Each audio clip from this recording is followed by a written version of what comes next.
You can over optimize this game. 30 frames per second is applicable. However, the moment you start dropping under 30 frames, that's when you're going to have a problem.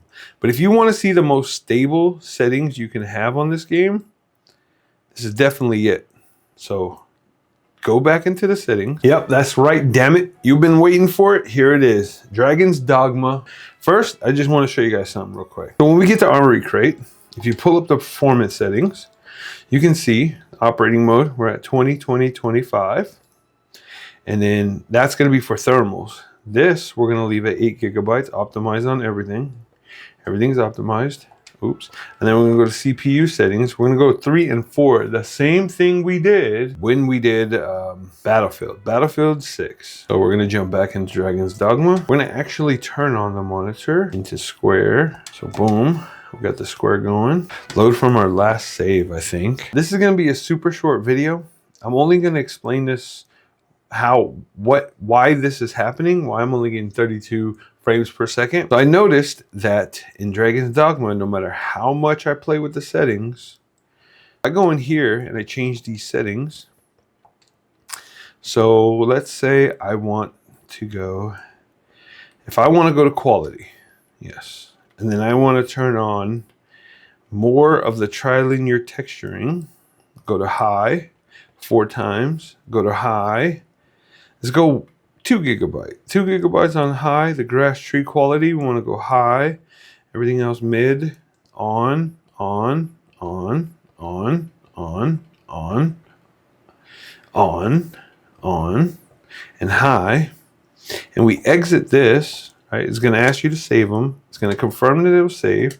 You back out. You're getting 85 frames per second, 75, 77. You jump back into the game.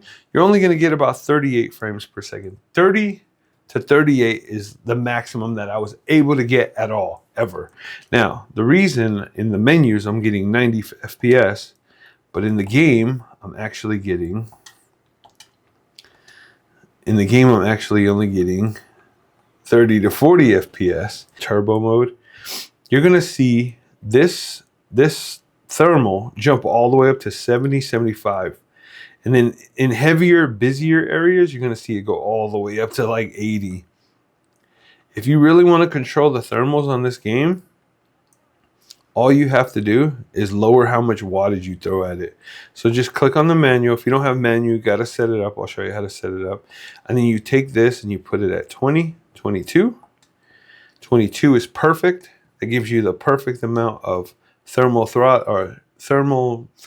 leeway, so that way your game doesn't cook your device. Each individual person, each individual NPC in this game has its own timeline, so to speak.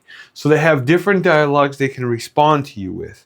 The problem with this game is every single one of them is simultaneously pulling information from the CPU, which is going to be the bandwidth, the power of the CPU, to give you part of the dialogue they have programmed into each individual NPC.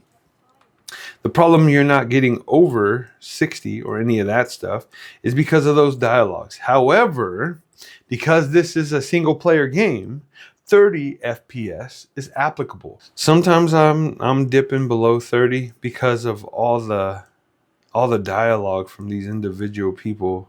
These individual NPCs have so much dialogue connected to each one of them. It's crazy.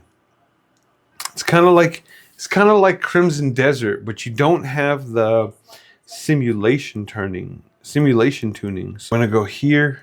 I'm gonna stream from the computer. We're gonna stream it straight from the PC. You're actually gonna see the FPS from the computer up here. You can see the FPS from this device here. So here's the 4090. This is the FPS we're getting on that device. So we're able to do 40 frames per second, but if you really think about it, it's gonna start dropping. But each individual person has its own dialogue, is what I'm trying to say. So this game is like definitely needs way more power, compute power, and VRAM power, or GPU power, not VRAM power, but GPU power, than any other game I've ever experienced. Every time I turn and move and shift and shake, something's happening. So You can only imagine what's happening to your device when you're playing this game. This game is definitely fun. I definitely recommend it. And here's a video for Diablo right here. Go ahead and click that and I'll catch you over there. Thanks for watching. Adios.